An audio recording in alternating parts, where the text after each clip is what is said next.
Olá! Como o Espiritismo nos ajuda a entender o mundo de hoje? É isso que o nosso programa se propõe mostrar em conversa com estudiosos do Espiritismo. E o tema do nosso programa de hoje é materialismo. Prepare-se, Entre Dois Mundos está começando agora.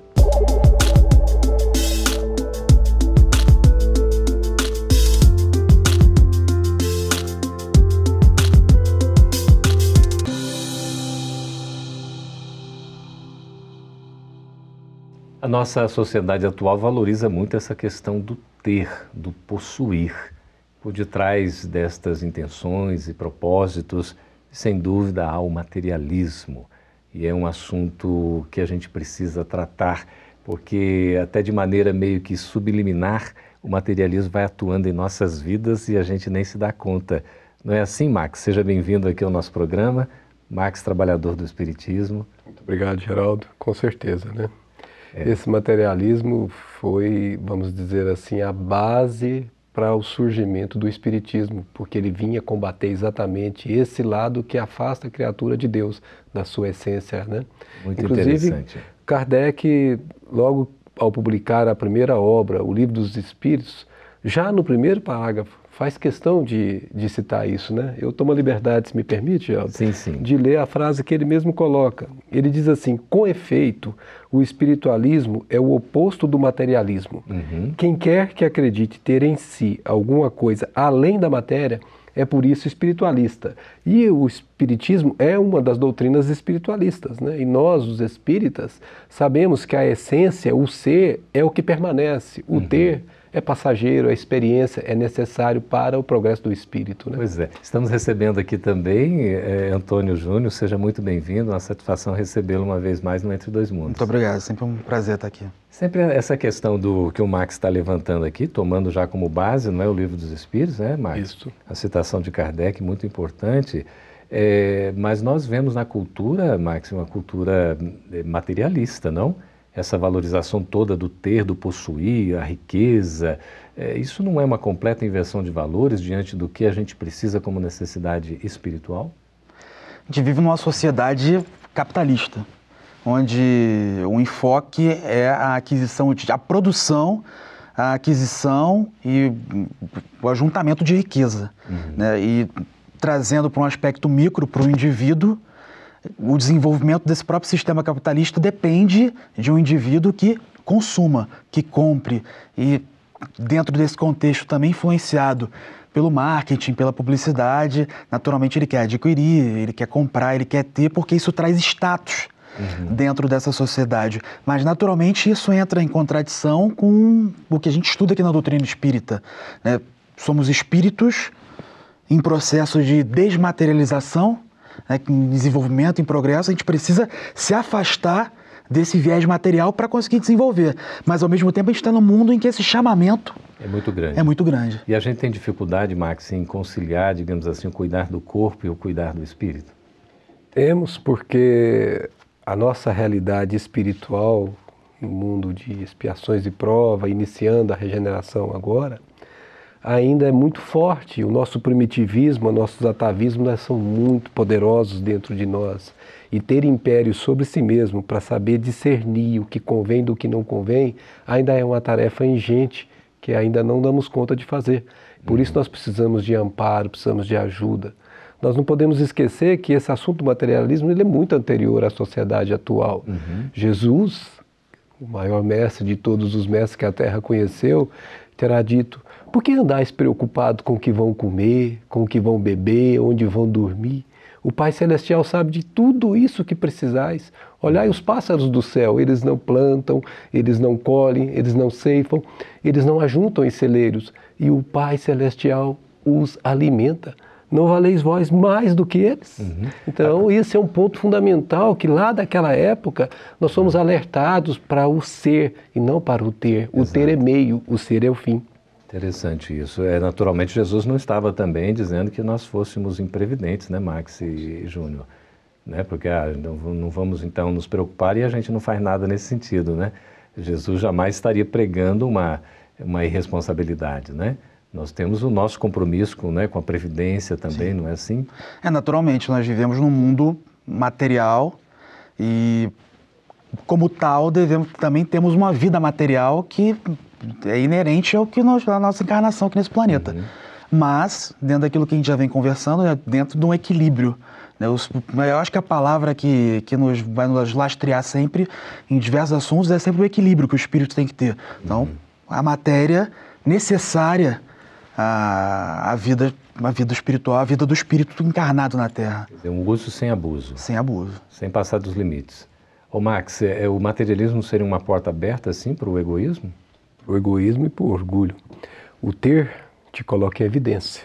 Se você compra o carro do ano na sociedade que você mora e ele é um carro que quase ninguém tem, você está em evidência. Isso estimula o seu ego. O ego, né? A sua condição egóica. E isso te envaidece e te coloca a querer estar nos pedestais todo o tempo. Como se fosse superior. Isso. E isso te escraviza. Porque você passa a viver para estar no pedestal e não construir em você a essência que seja percebida não pelo que você tem, mas pelo que você é. Aquilo que irradia de você, que os outros sentem, sem que você precise articular palavras. Então, é um perigo. E mais do que isso, para ter, muitos de nós, costumam não se preocupar com os demais e estimulam o egoísmo, porque você precisa cuidar de você para ter cada vez mais e não se dá conta de que outros também não o têm. Às vezes tem menos do que os necessários e você passa a ser egoísta ao extremo nesse ponto. Pois é, a gente vê aí as consequências do materialismo, né? Leva ao egoísmo, ao orgulho, à vaidade, à prepotência, não é isso? Há muitos desvios, inclusive a corrupção, não é? Porque você começa a agir de maneira ilícita, às vezes até em prejuízo do semelhante, né? Esse materialismo tem consequências drásticas. A gente teve uma pesquisa recente falando sobre os bilionários do Brasil, né? Então, a quantidade de bilionários, a quantidade de pessoas que detêm a maior parte da riqueza no país, né? Então, são muito poucos que detêm grande parte da riqueza e esses muito poucos têm uma influência muito grande sobre o poder, sobre os governos, sobre as legislações. E, de certa forma, existe uma manutenção desse status quo para que essas pessoas sempre multipliquem a sua riqueza e aqueles que estão ali nas castas mais baixas se mantenham na pobreza, sem terem a possibilidade de ascenderem também.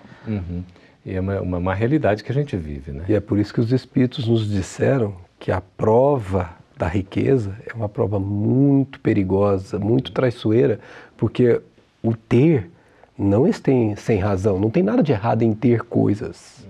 O problema é o que se faz com as coisas que se tem. Se você põe só para o seu benefício ou dos seus mais próximos, esquecendo que ao teu redor gemem e sofrem outras criaturas que são suas irmãs, você então perde a oportunidade de compartilhar o que te foi concedido para com o bem dos demais que te rodeiam. Este é um papel muito importante e esse processo de ter coisas é uma prova muito perigosa que nós todos precisamos ter muito cuidado. E há uma necessidade de um exercício muito grande de desprendimento, desapego, né? Exatamente. E é até engraçado essa questão da prova da riqueza ser uma das mais difíceis. Nós vamos te ouvir daqui a pouquinho nessa sequência desse assunto tão interessante, Max, e a gente aguarda, Júnior, que a gente vai para um breve intervalo e volta daqui a pouco para conversar sobre esse assunto materialismo que é tão empolgante aqui, tanta coisa a gente tem para dizer. A gente volta daqui a pouquinho.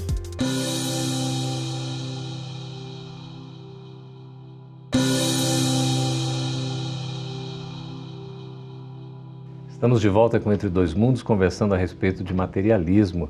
Júnior, você estava aí falando, né, sobre o assunto e ia nos colocar uma coisa interessante, por favor. Então o Max colocou essa questão que a doutrina nos traz, que a prova da riqueza é uma das provas mais difíceis que o espírito pode passar durante a encarnação. Mas eu estava pensando aqui, eu falei, as lotéricas as filas das lotéricas são muito grandes, né? Então assim, muita gente gostaria de receber essa prova da riqueza a despeito de não saber o grau de dificuldade. Sim, para enfrentá-la. Para enfrentá-la. Mas existe algum mal na riqueza? Absolutamente. Se fosse o mal, Deus não permitiria a riqueza. A riqueza é uma bênção. É através dela que nós podemos, fazendo o uso correto dela, nos socorrermos uns aos outros e avançar no progresso intelecto-moral de uma sociedade. Se aqueles que detêm a riqueza trabalharem como se espera que se trabalhe, de maneira lúcida, aquilo que se chama progresso acontecerá de forma natural.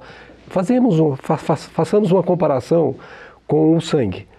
Imaginemos que o sangue é o dinheiro de uma sociedade. O que acontece quando você deixa de circular o sangue? Você vai causar trombose, que seria o caso da trombose social, que é o que acontece na nossa sociedade hoje, porque ainda não enxergamos a riqueza como um meio de progresso, um meio de alavancagem uns dos outros. E como a riqueza passa de mão em mão, na cada encarnação, você terá a sua experiência nela. Então, e como é que o Espiritismo nos ajuda assim, a trabalhar essa questão do ser e do ter? Porque numa vida material há necessidade, naturalmente, do ter também. Sim, sim. Não é porque o ter é algo material que vai ser, digamos, coisa ruim. Mas como fazer esse equilíbrio? Como é que o Espiritismo nos orienta nesse sentido? Até essa pergunta vem em complemento ao que o Max estava falando. Eu estava pensando aqui, estava vendo uma reportagem semana passada sobre os bilionários do Vale do Silício. Então você tem lá o Elon Musk da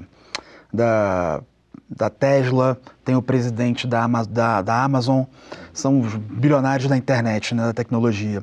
E eles têm investido grande parte da riqueza deles com a corrida espacial, uma nova corrida espacial, né? Então mandaram agora novos foguetes, então estão investindo no desenvolvimento tecnológico. Então não estão fazendo um uso da riqueza simplesmente para benefício próprio, mas sim é um uso que vai trazer um grande avanço para a nossa sociedade, para o nosso planeta. Então eles têm gasto grande parte da riqueza deles, inclusive agora social. Mandaram um novo foguete, agora até com um carro acoplado para Marte. Como um teste. Como um teste. Então, assim, acho que é um grande exemplo de como utilizar a riqueza de forma a trazer um progresso na humanidade. Embora alguns poderiam pensar, poderia estar saciando a fome de milhares e milhões, né? Mas de qualquer maneira você tem que estar pensando prospectivamente no futuro essas coisas todas, né? A questão do sentido da vida, Max, o Espiritismo toca muito nisso, né? E a gente enfrenta diante do materialismo, pelos abusos e tudo mais, uma escassez do sentido de vida, como se a gente não tivesse mais razão de existir e dá aquele vazio existencial. Como trabalhar isso? Pois é, isso chama-se despertar de consciência. Como despertar consciência? Joana de Ângeles, no seu livro Ser Consciente, nos diz que o despertar é um processo lento, contínuo e que se faz gradativamente. Há um título de um livro que se chama Não Apresse o Rio, Ele Corre Sozinho. Esse título, para mim, é emblemático para o processo de despertar de consciência de cada um de nós. Nós não podemos forçar que o outro consiga enxergar o que ele ainda não consegue enxergar. Se ele ainda passa pela experiência de ser materialista, é porque ele necessita dela. E no tempo, com as experiências sofridas em espírito, ele vai se despertando aos poucos. E chegará um momento que ele começará a valorizar mais o ser do que o ter. Não que ele vá desprezar o ter, porque necessitamos dele enquanto encarnados, mas ele vai utilizar e não abusar. Perfeito. A gente pode dizer que há, por exemplo, pessoas que são materialistas, mas são pessoas de bem, não é isso? Com certeza. Sim. Tem os seus valores, tem a questão até, né, de uma ética, enfim, na relação social. Mas a gente não pode deixar também de entender que o próprio sistema materialista, que é um sistema da matéria, leva a essa questão do, né, provavelmente até das inconsequências, dos abusos, não é isso? Da gente não ter muita preocupação com o que virá, porque nós estamos aqui para usufruir, o chamado hedonismo, não é? Que a gente está vivendo aí pelo prazer de viver apenas. Quer dizer, nesse sentido, o materialismo aí pode ser muito prejudicial, porque não nos dá uma visão de perspectiva futura. É o contrário do que o Espiritismo nos coloca. Como é que você aborda essa questão, Júnior? A partir do momento em que a gente adota essa perspectiva do espírito imortal, daquele espírito que está vivendo uma experiência, quer dizer, um ser espiritual que está vivendo uma experiência material, a fim de alavancar o seu progresso. Então, quando a gente muda essa perspectiva de, bom, eu sou um espírito imortal, isso aqui é uma passagem, então a minha relação com a matéria, ela também muda. Eu vejo a matéria como uma ferramenta, um instrumento para auxiliar no meu progresso, e não como um fim em si mesmo. Até tem uma questão aqui que é o Espiritismo nos permite olhar para a vida material com um olhar diferente, fazendo com que consigamos viver de maneira mais responsável frente às nossas responsabilidades. É verdade isso? É assim mesmo, Max? Claro que é, Geraldo. E é porque, na medida em que você conhece a sua realidade essencial de ser imortal, o passar pela matéria constitui-se no processo de escola, do aprendizado. E as suas responsabilidades por saber que terá que voltar e que prestar conta a si mesmo, a sua própria consciência dos seus atos, te dá vamos dizer assim, um aspecto de responsabilidade que te faz ponderar. Né? Aí você entende por que Paulo dizia tudo posso, mas nem tudo me convém. Porque você passa a pesar os atos da sua vida, porque eles terão repercussão pós-mortem. Eles terão repercussão em vida adiante. Então, por meio do presente, para esse que tem a perspectiva, lhe é dado construir um futuro de felicidade. O que fazer para combater o materialismo tão assim pungente na sociedade atual? Vem já do passado, como o Max citou, mas hoje a gente tem esse enfrentamento de forma muito veemente. Como combater isso em nós? Eu acho que primeiro a gente tem que tirar o olhar de si mesmo e olhar ao redor, olhar o que está à nossa volta, olhar que somos seres que não estamos sozinhos aqui, que vivemos em sociedade, o nosso desenvolvimento passa pelo desenvolvimento também do coletivo. Então acho que também quando eu mudo essa perspectiva, sai um pouco do ego, sai um pouco do eu para olhar o todo, eu vejo que essa matéria, isso aqui está à minha disposição, à nossa disposição para o nosso crescimento, e não para um usufruto deslocado ou desregrado. E é um desafio, né, Max? Aí é que você pode fazer vamos dizer assim, um ensaio. Se eu fosse desencarnar agora, o que me prende aqui? Você vai se dar conta do quanto você está apegado às coisas ou do quanto você está liberto delas. E não só a questão do apego às coisas, às pessoas, porque nós não somos donos de ninguém, somos cada um parte de um todo e dependemos uns dos outros, chama-se lei de solidariedade, em que nessa lei está estatuído que quem tem mais deve dar para quem tem menos, não se restringindo às coisas materiais, mas ao intelecto, ao coração, aos aspectos do sentimento.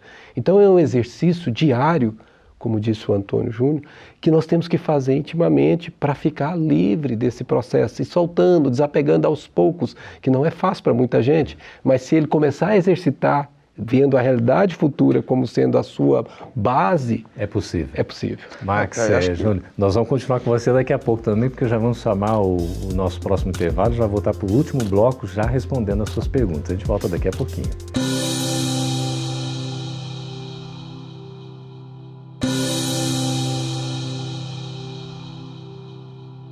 De volta com Entre Dois Mundos aqui na FEB TV, conversando a respeito do materialismo.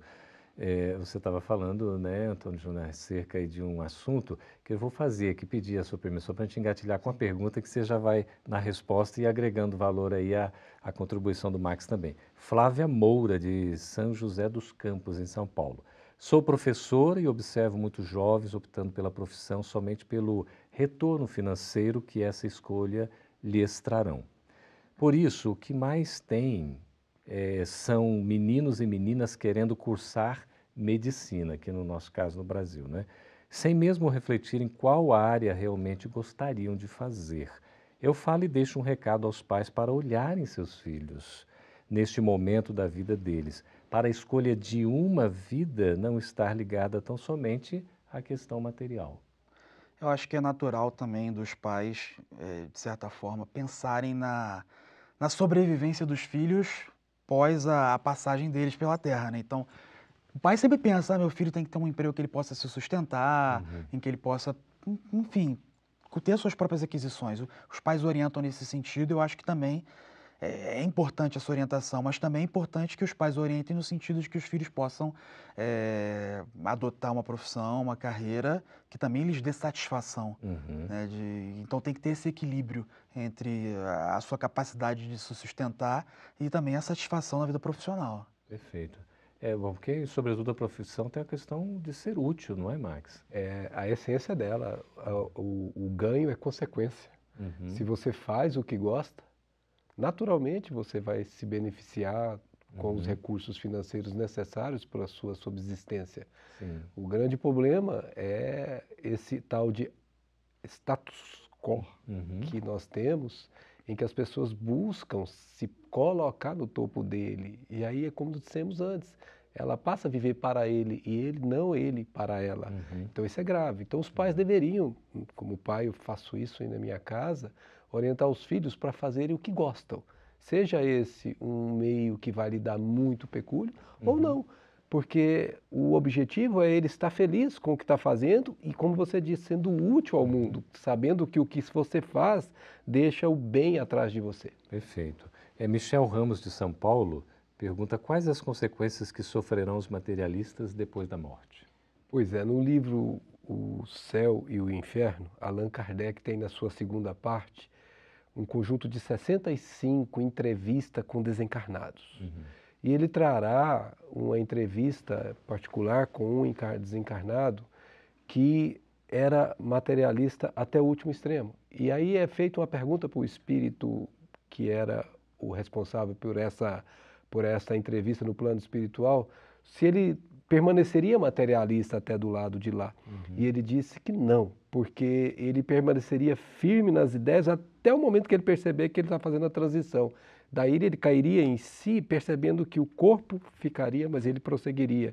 Então o materialismo causa na pessoa um problema moral. Ela não sabe mais como lidar com a situação, porque ela não esperava a situação, porque ela achava que acabava com nada, e ela vai encontrar-se viva. E é para ela um drama ter que se renovar nessa nova visão de mundo que ela se inseriu. Então é dramático sim para quem parte do mundo sem preparar-se para o mundo que virá. Por isso que é uma base religiosa... É fundamental, Geraldo. Não dizemos que a base religiosa é importante, mas o seu espiritualizar-se, né? O seu se tornar ser dentro do ter. Perfeito. Isso é o que vai fazer você ficar preparado para entrar no mundo dos espíritos.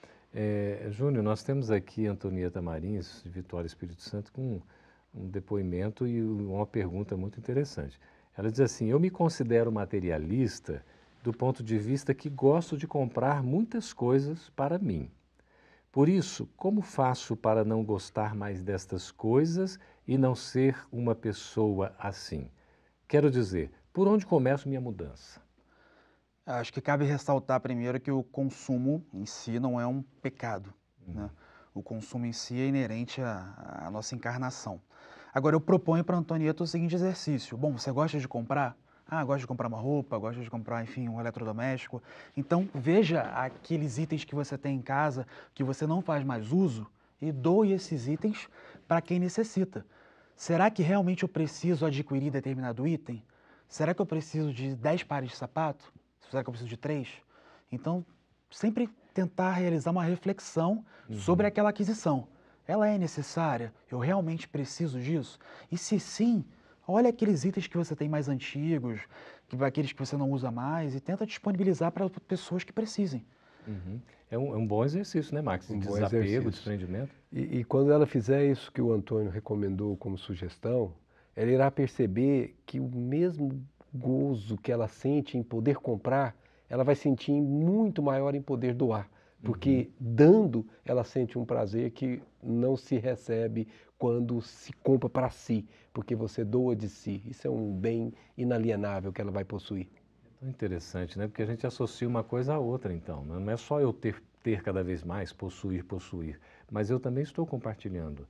Quer dizer, eu estou girando, eu estou dinamizando, eu estou fazendo com que outras pessoas também sejam beneficiadas. E que ela faça isso aos poucos. Ela não vai conseguir de uma hora para outra mudar o status que ela estabeleceu, mas aos pouquinhos, se ela exercitar, ela vai conseguir. Aquela pergunta, por onde começar a mudança, né? Exatamente. Então seria o passo a passo. Passo a passo, com certeza. Não queira fazer tudo de uma vez que não irá conseguir. E dentro desse contexto também já existe uma linha de consumo chamada de consumo sustentável, né? Que você possa consumir itens que também não vão degradar o meio ambiente, que quer dizer, é um consumo pensando na coletividade. Também isso é interessante. E a abordagem também minimalista, não é isso? Que hoje os jovens estão com uma tendência assim, não é, Max? Porque para que eu preciso disso? Isso serve? Não serve, para que eu vou usar? Então esse é um tipo de coisa que a pessoa precisa fazer mentalmente, ensaiando, como o João Antônio colocou bem claro. Pergunte-se. E a pergunta lhe dirá o direcionamento com a resposta que você obter. A pessoa assim mais desprendida, mais desapegada, ela é mais feliz? Todo ser que é livre é mais feliz. A liberdade, eu acho que ela traz mais felicidade do que o apego. Né? Principalmente quando nós nos pensamos nessa perspectiva da imortalidade. Até a gente falou sobre isso anteriormente, né? Se eu desencarnar hoje, algo me prende aqui? Será que eu vou voltar para ficar lá na minha casa? Ai, minha casa. Ai, meu carro. Ai, meu notebook. Ou eu vou desencarnar tranquilo? Não, o que eu tinha que usar, que eu já usei, agora eu posso seguir em frente, né? É um exercício, um desafio muito grande, né? Ter o necessário, o que nos basta, e a gente seguir em frente. E valorizar o que dá de fato assim, sentido à vida, né, Max? Experiência. O ter é a experiência, o ser é o resultado. Muito bem. E nós somos espíritos imortais, estamos caminhando para esses resultados, né? Sem dúvida. Muito bem, fazer um bom uso das coisas materiais, como instrumentos, né, como usufrutuários que nós somos, não é isso? Trazer benefício para si e para a sociedade em que se insere. Muito bem, muito obrigado, Marcos, por sua presença. Obrigado também, Antônia. Olha só, uma participação tão valiosa. A gente só destacar aqui o Livro dos Espíritos, que vale a pena a gente ler, a gente conhecer, estudar, né? São muitas perguntas e respostas valiosas para a gente entender mais esse contexto espiritual da nossa vida. Queremos também agradecer a sua participação, a sua presença, as perguntas, os depoimentos sempre valiosos. Estejam aí conosco em próximos programas do Entre Dois Mundos. Até lá.